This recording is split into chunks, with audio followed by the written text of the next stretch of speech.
pernah ditawarin hampir semua partai politik, pernah menawari saya untuk masuk ke partainya. Pernah menawarkan itu untuk menjadi calon anggota legislatif biasanya dong? Ya, macam-macam. Ada yang jadi think tanker aja juga ada. juga. Karena tahu saya nggak mau jadi legislatif, udah lu jadi think tanker aja di partai kita gitu. Bahkan orang top semua yang pernah bertemu dengan saya. Pimpinan-pimpinan tertinggi partainya ya. Terus kenapa pilihannya akhirnya ke Gerindra? Apa itu? Sekian banyak partai, sekian banyak orang hebat yang menawarkan. Hampir semua partai besar pernah menawarkan. Lalu akhirnya sampai ada waktu itu mungkin saya masih belum yakin ya. Ketika saya mulai yakin itu ditawari sama Ketua Gerindra untuk mendampingi calon PKS untuk di Bekasi. Ini Pak Prabowo-nya langsung? Bukan, Ketua Gerindra. Ketua Gerindra Jawa Barat. Jawa Barat. Oke, untuk mendampingi waktu itu. Ya. Terus kemudian? Saya pikir ya nggak ada salahnya lah nyoba gitu kan. Dan ternyata banyak pengalaman yang kita dapat lah, banyak pengalaman, banyak juga uang yang keluar pasti. Enggak, kalau uang sih saya nggak keluar. Masa? Iya, karena saya kan wakil.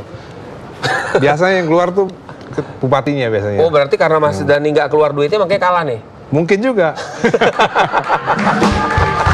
Coba keluar, menang tuh. Atau coba saya bupatinya, mungkin menang. Jadi saya tidak ditakdirkan jadi wakil. Gitu. Kode nih Pak Ketua Umum.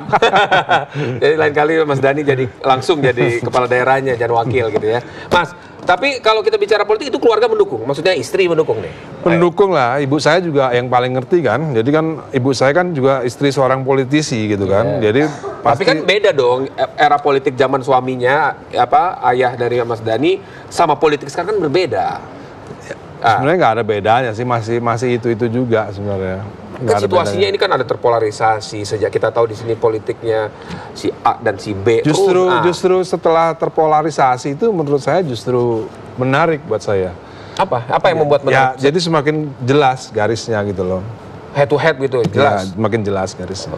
Apalagi semenjak peristiwa 2016 ya, itu banyak pelajaran yang bisa kita dapat, banyak juga politisi yang bisa kita contoh, juga banyak juga polisi yang kayaknya nggak layak untuk dicontoh. Tapi 2016 itu Mas Dhani banyak loh statement-statementnya kita lihat ya kalau di internet, kita browsing. Sampai 2017 banyak. Iya, kontroversi. Itu yang membuat akhirnya Mas Dhani terpaksa bolak-balik ke kantor polisi, iya kan?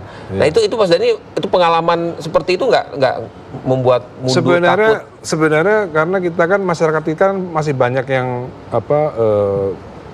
belum punya banyak akal sehat ya. Jadi tweet-tweet saya dianggap kontroversi, padahal sebenarnya nggak ada kontroversi sama sekali sebenarnya. Mas Dhani kan bisa ngomong sekarang karena masih di luar, maksudnya belum sepenuhnya. Bayangin aja ya, coba. Tidak punya imunitas saja saya berani ngomong, apalagi punya imunitas. Ini tantangan loh ini, Mas Dhani. Jadi artinya Mas Dhani akan maju nih sebagai calon legislatif nih setelah kemarin. Ya mungkin kalau untuk hobi saya bicara politik, mungkin kalau saya masuk legislatif itu mungkin lebih asik. Iya, apa sih di mata seorang Ahmad Dhani melihat politik? Kalau di musik kan oke lah, sudah hatam lah ibaratnya. Kalau politik ini gimana di mata seorang Ahmad Dhani melihat politik Indonesia? Politik Indonesia itu hancur lebur sebenarnya. Hancur lebur. Maka dari itu bangunnya. Saya menyarankan untuk orang yang baik-baik itu masuk politik gitu. Harus masuk politik. Kayak termasuk seniman ya, harus masuk politik. Karena seperti yang saya bilang tadi, kalau seniman nggak peduli politik, maka dari itu nanti penguasanya adalah politisi yang tidak peduli terhadap seni nanti, gitu loh. Mas, tapi kan nggak semudah itu untuk masuk ke dalam dunia politik.